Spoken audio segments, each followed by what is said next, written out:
The Invisible Scar: How Toxic Parents Forge Your Adult Insecurity. There is a form of profound violence that leaves no visible bruises. It leaves no trace in medical examinations, yet it silently and systematically shapes the entire psychological architecture of an adult who grew up under the relentless emotional impact of toxic parents. During childhood, the human brain is an open, vulnerable circuit in full development. Contrary to popular belief, it is not simply food or shelter that builds a whole, resilient child. It is the emotional bond.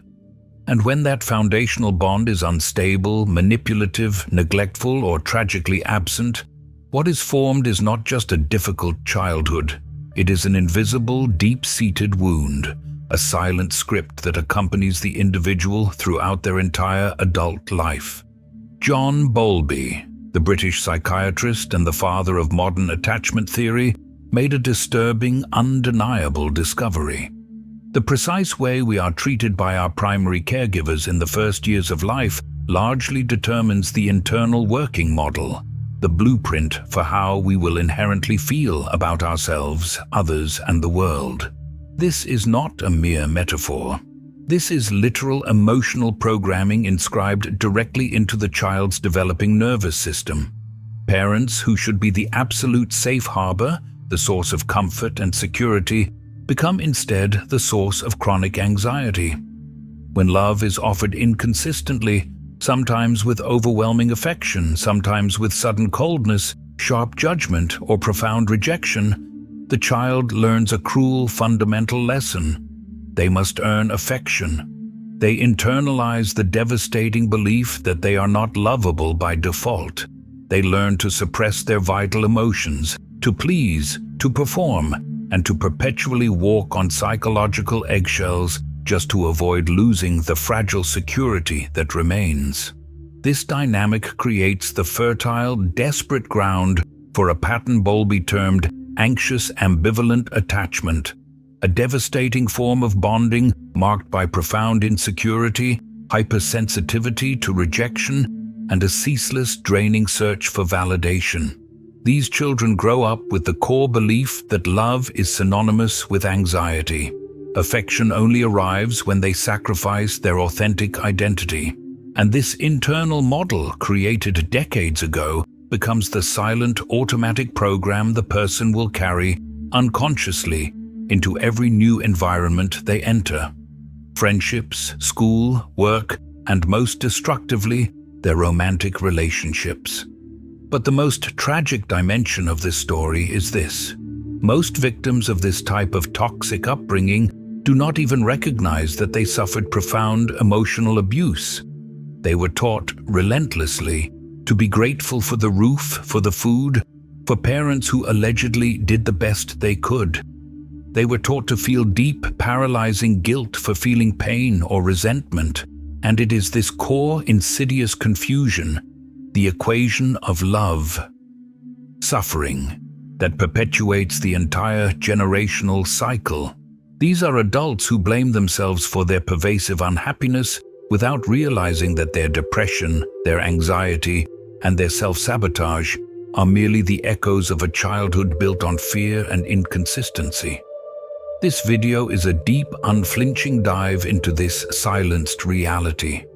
We will utilize Bowlby's revolutionary ideas and the most current psychological evidence to understand how incoherent caregivers shape a child's emotional brain, how these painful patterns persist, secretly driving every adult decision.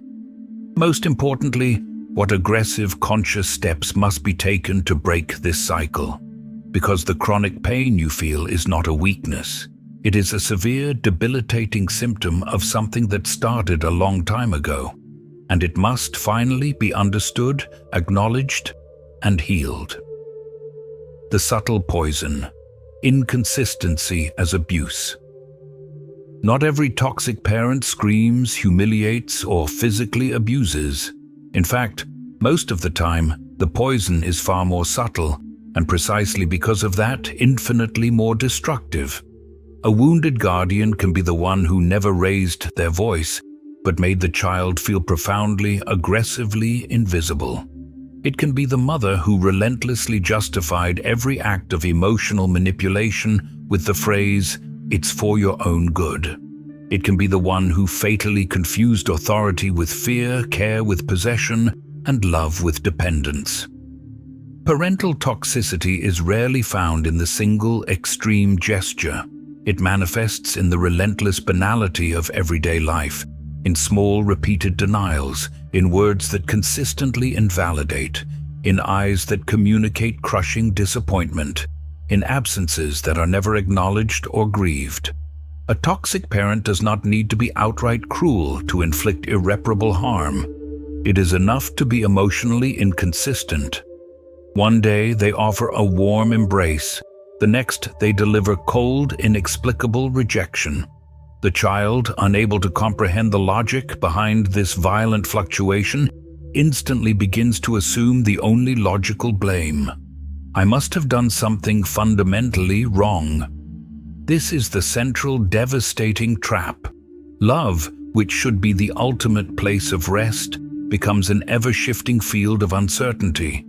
The child is trained to be a hyper-vigilant observer, forced to read every gesture, every microtone of voice, every facial movement, trying to desperately anticipate the parent's next unpredictable mood.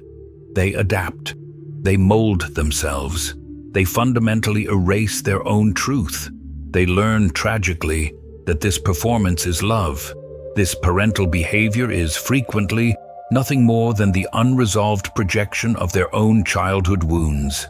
Many toxic parents are simply reproducing the devastating patterns they experienced because they never developed the self-awareness to recognize their own trauma. The overprotective mother, paralyzed by anxiety, may have grown up in an environment of total neglect. She now fatally confuses suffocating control with genuine care. The aggressive, dominating father may have been a boy terrorized by a violent authority figure, and today he mistakes domination for necessary firmness. Thus, the generational cycle repeats with mechanical precision. Trauma becomes, tragically, family tradition. The most heartbreaking component is that the child, even while being hurt, still loves their parent unconditionally. Childhood love is an absolute biological imperative, and this is exactly what makes the child so utterly vulnerable. When this absolute love is fatally mixed with fear, the developing brain learns a devastating, distorted truth about the world. The people I love the most are also the ones who possess the power to hurt me the most. This is the genesis point for the lifelong array of emotional difficulties that manifest in adulthood: chronic anxiety, relentless, paralyzing self-criticism, an incessant need for external approval, and a haunting feeling of always being on the brink of error or collapse. John Bowlby observed that humans are biologically hardwired to seek emotional security from primary caregivers. When this primary need is frustrated, whether through explicit abuse, consistent rejection, or emotional neglect, the attachment system, which is responsible for regulating all emotions and the core feeling of safety, utterly collapses. The child is forced to live in a state of perpetual alertness, as if love could vaporize at any given moment. This state of continuous high-level tension, which should only be activated for minutes in an actual dangerous situation, becomes the permanent baseline.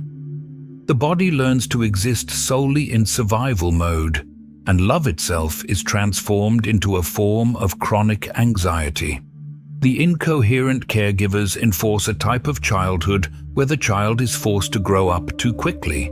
They become masters at reading expressions, predicting chaotic reactions, calming their parents' moods, and aggressively hiding their own true feelings. They are forced to become the emotional caregiver of the very individuals who were meant to care for them. This devastating role reversal obliterates their sense of identity, because to survive, they must fundamentally cease to be who they truly are. In psychological terms, This is a profound form of self-disappearance. But the most lasting, devastating effect of this upbringing is not just behavioral. It is in the invisible internal structure that forms within the mind. Bowlby called this the internal working model, the silent poisonous script created by pain. It is about this unconscious map, this fundamental psychological mold, that we will speak next. Because understanding its construction is the first crucial step to finally breaking the generational cycle. The silent script, the internal working model. Imagine the child's mind as an unwritten page, a blank circuit. Every gesture, every word, every harsh silence, and every parental explosion instantly inscribes something onto that page. Over time, that page transforms into a silent, comprehensive manual on how the world works and how I must survive it. This invisible manual is Bowlby's internal working model, a profound, unconscious psychological script that will relentlessly guide how the person interprets themselves, others, and all relationships for the remainder of their existence. This model is not the product of rational thought. It does not arise from logical, reflective deduction. It is forged in the fire of repeated, intense emotional experiences. The child does not rationally think, "My parents are emotionally unstable, therefore I cannot trust them." The internal core truth, however, is a raw feeling. Something in me must be fatally wrong. That is why I do not receive the constant, unconditional love I fundamentally need. And this emotional perception shapes the foundation of their entire identity. The emotional saboteurs relentlessly instill the idea that love is something inherently conditional. It must be earned, negotiated, deserved, and performed for. The child learns that to be accepted, they must be either perfect or utterly invisible. They must not disturb, must never make a mistake, must never express anger, and must never show natural fragility. And when they inevitably fail, as every human being fails, they punish themselves with the full aggressive force of the internal tyrant. Because the poisonous model is already installed. If I don't receive love, the fault must be mine. The most destructive aspect of this internal model is that it operates completely outside of consciousness. It becomes the silent, ever-present background hum of life. Even when the person matures, leaves home, and successfully builds their own life, this silent script continues to act as a toxic filter through which every event is interpreted. A simple minor criticism at work instantly feels like a devastating existential attack. An unanswered text message immediately short-circuits into proof of rejection. A trivial, solvable failure becomes absolute proof that they are fundamentally insufficient. This model also dictates how the adult handles their own rich, complex emotional life. If they were punished for crying, they learn to violently repress sadness. If they were ignored when expressing fear, they learn not to ask for any form of help. If they were ridiculed for expressing natural anger, they learn to swallow everything until they explode in self-destructive ways. The inevitable result is an adult who is profoundly emotionally disconnected from themselves, desperately trying to maintain a facade of control while slowly sinking into internal numbness. Bowlby wrote that the internal working model's function is to predict, interpret, and react to the behavior of attachment figures. But when these figures are toxic and chaotic, the predictions become fatally distorted. People will abandon me. I am unworthy of love. If I relax, I will be punished. And the most devastating part? These dark predictions are confirmed, not because they are universal truths, but because the person, without realizing it, recreates the situations that validate their core beliefs. It is a self-sabotaging loop, sustained by a poisoned logic forged in childhood. And here lies the cruelest, most enduring trap. This toxic model feels familiar. It is so deeply ingrained, so natural, that any attempt to escape it immediately provokes intense discomfort and psychological resistance.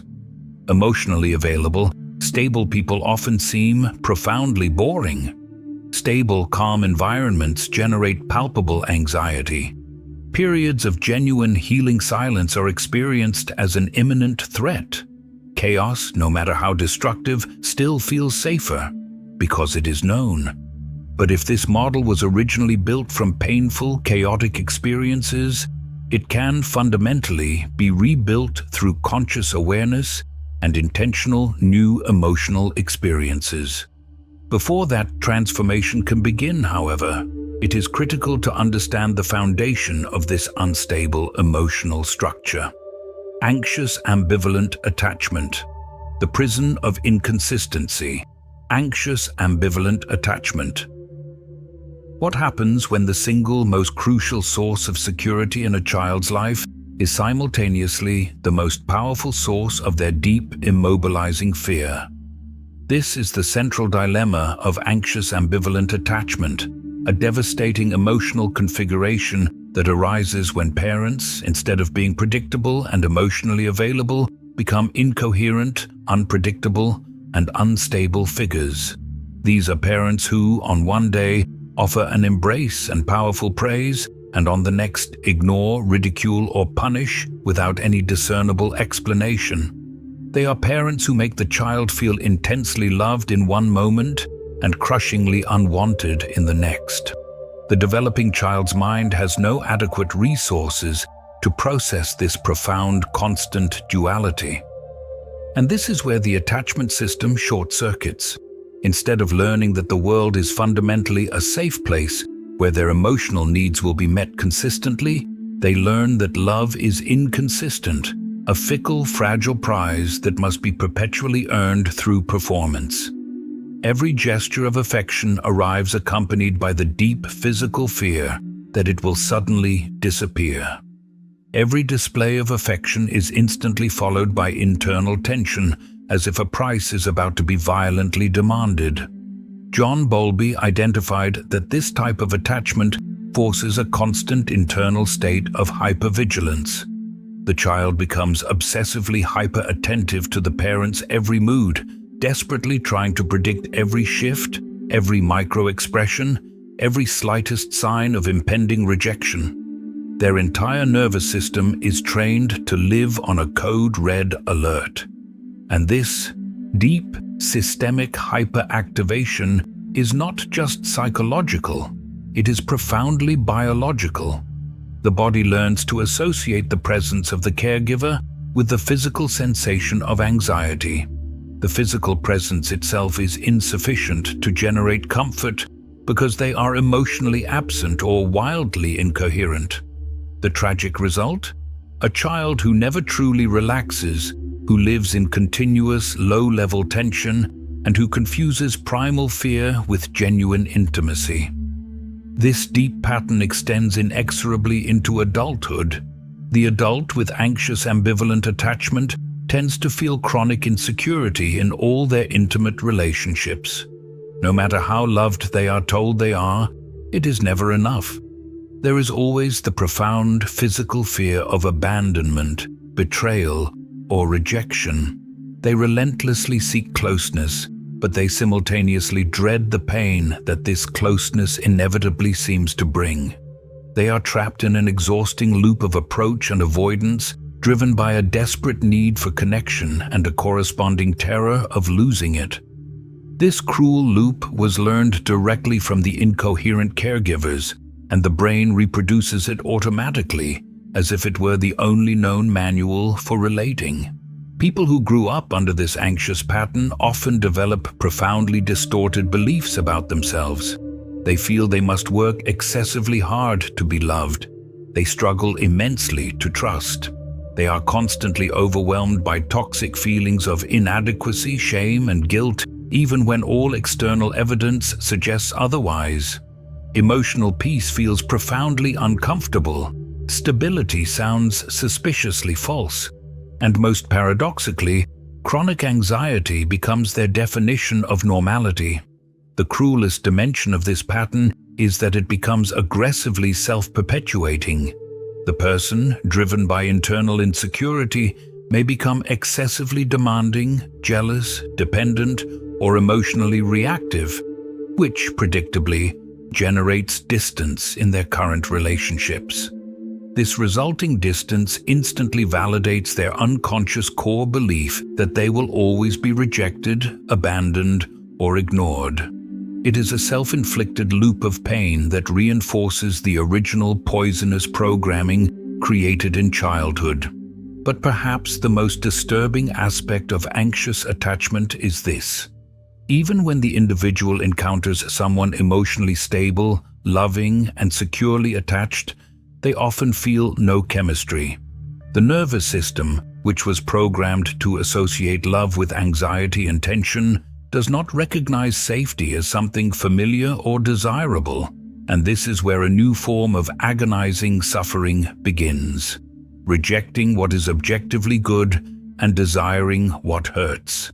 This profound inversion of perception, where the healthy seems boring and the toxic seems passionately magnetic, is a direct, undeniable result of childhood conditioning.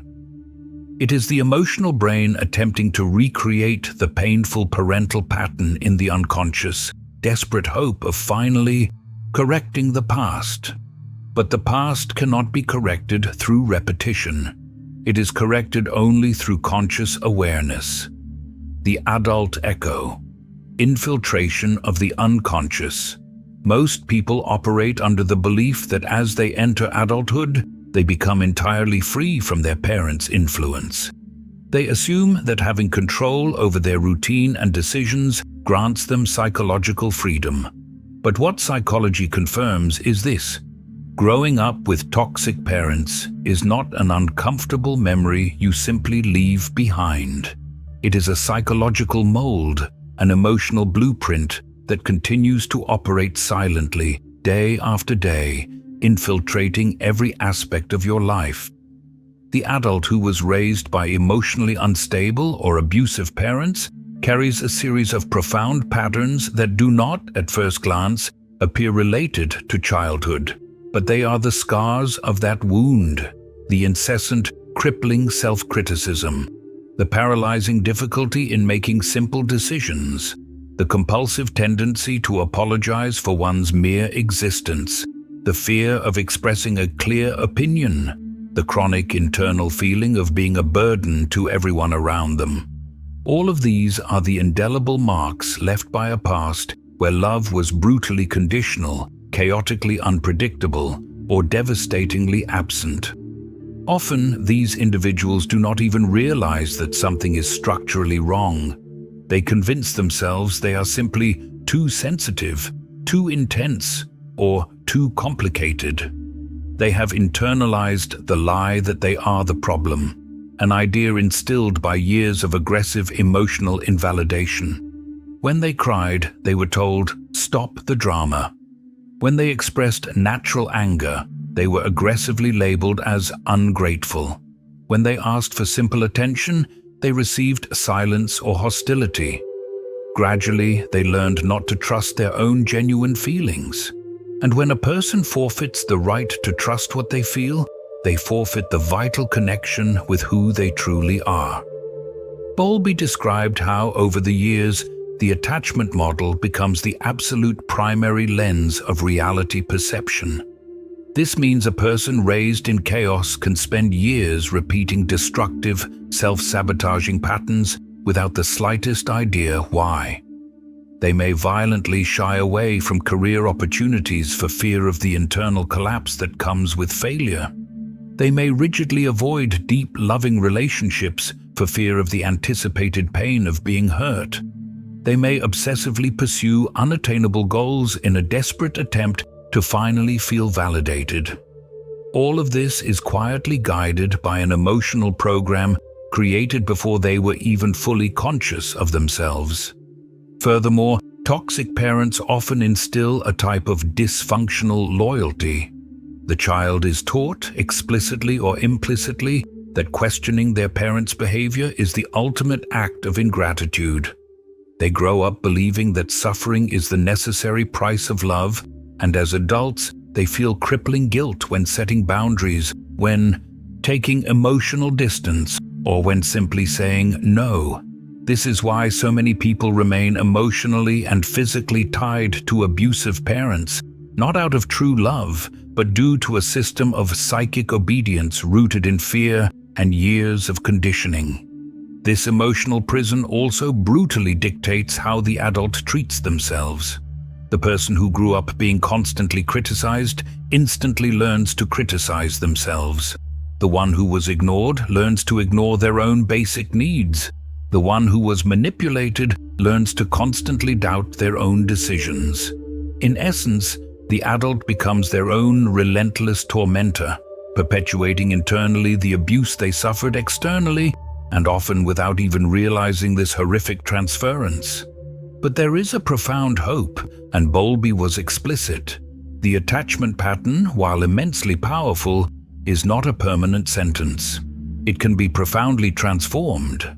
The first step toward this transformation is what psychology calls earned secure attachment, a form of healing that demands deep awareness, consistent effort, and above all, the raw courage to break the old conditioning. Reprogramming love. The earned secure attachment. Many adults who grew up with wounded guardians spend years convinced that something inside them is permanently broken.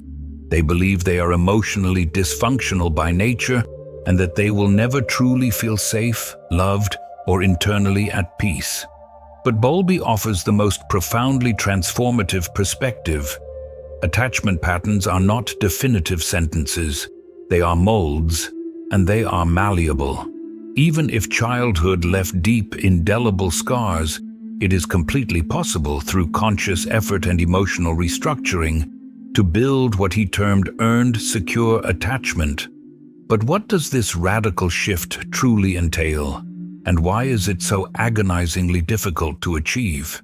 Secure attachment is not just feeling good in a relationship, it is a permanent internal state of emotional stability. It is the absolute knowing, even in moments of sharp pain, that you are worthy of care inherently. It is trusting your own instincts, recognizing your emotions without fear, and setting non-negotiable boundaries without guilt. For those raised in unstable, chaotic homes, this type of deep security feels strange, unfamiliar, and almost threatening. Your nervous system has been aggressively programmed to associate love with tension, attention with unpredictable chaos, and affection with the imminent risk of devastating rejection. This is why the first step to achieving secure attachment is the radical act of recognizing that your physical body may be stuck in a past that your mind has already theoretically overcome. You may rationally know your parents were abusive. You may have read every book and gone to therapy. But if your nervous system is still operating in a code red alert mode, you will continue to react to current situations as if you were still in that dysfunctional childhood environment. This perfectly explains the sabotage, why you feel anxious when praised, why you instinctively distrust when someone is genuinely kind, why you mentally brace for impact when everything seems to be going well. Reprogramming begins with relentless awareness, noticing the triggers, identifying when a disproportionate emotional reaction is being activated by an old wound, and understanding that not every current rejection is real. Some are just loud, echoing memories of the past. This demands profound presence, an emotional presence that was exactly what was denied to you for so many years. Next, you must learn to tolerate what once seemed utterly unbearable: stability. For those who lived on an emotional roller coaster, a healthy, predictable relationship feels profoundly boring. Genuine friendship feels uncomfortable. A moment of true peace sounds like mind-numbing apathy. This is because the nervous system was conditioned to function in a high arousal state, and emotional security, paradoxically, generates deep restlessness. This is where relentless practice comes in. creating new, small, safe, emotional experiences. Being with people who consistently validate your emotions, saying no without a debilitating internal need to justify yourself, accepting help without feeling crushing indebtedness, allowing yourself to fail without instantly collapsing into shame. Each of these corrective experiences, no matter how simple, is a powerful, non-negotiable message you send to your brain. I am safe now. The war is over. Over time, these experiences will meticulously shape a new internal model, no longer based on fear, performance, and chaos, but on inherent self-trust and consistent validation. Bowlby emphasized that profound healing happens in corrective relationships. Bonds where a person can, for the first time in their life, experience what they were fundamentally denied in childhood: consistent presence, true empathy, and radical emotional acceptance. These bonds can be found in long-term therapy, in deep, mature friendships, in stable romantic relationships, or most critically, in the relationship you build with your own self through self-observation and self-compassion. But achieving this new pattern also requires one difficult, profound choice: breaking loyalty to the old programming. This means stopping the self-blame for distancing from the toxic parents. It means accepting that you no longer need to prove anything to be worthy of love, that you can be whole, complete, and resilient, even without the approval of the people who hurt you the most. And this is perhaps the most liberating dimension of the entire process: realizing that you can become the caregiver you never had, that the capacity to embrace, protect, and guide yourself resides entirely within you. It is not easy, it is not quick, but it is possible, and it begins with a radical act of rebellion, refusing to repeat pain as destiny. The act of emotional survival. Breaking the cycle of toxic parents is one of the hardest decisions a human being can make. It is difficult not only because it involves confronting figures who should have been sources of absolute love, but because it violates everything you were taught from a young age: that you must be loyal above all, that discussing what happened is an exaggeration, that questioning their behavior is a sign of ingratitude. But the final truth is harsh and profoundly liberating. Staying trapped in abusive bonds is not love, it is self-destruction. For years, you may have tried to fix the relationship. You may have strived to please, to explain your feelings, to be understood. And when nothing structurally changed, you internalized the blame. You thought you were too sensitive, too ungrateful, too difficult. But the problem was never you. The problem was growing up in an environment where your fundamental emotional needs were either invisible or worse, actively distorted and punished. Toxic parents frequently use guilt as their ultimate tool for control. They issue commands. I did everything for you. You were a difficult child. If I was tough, it was for your own good. But your internal pain does not lie.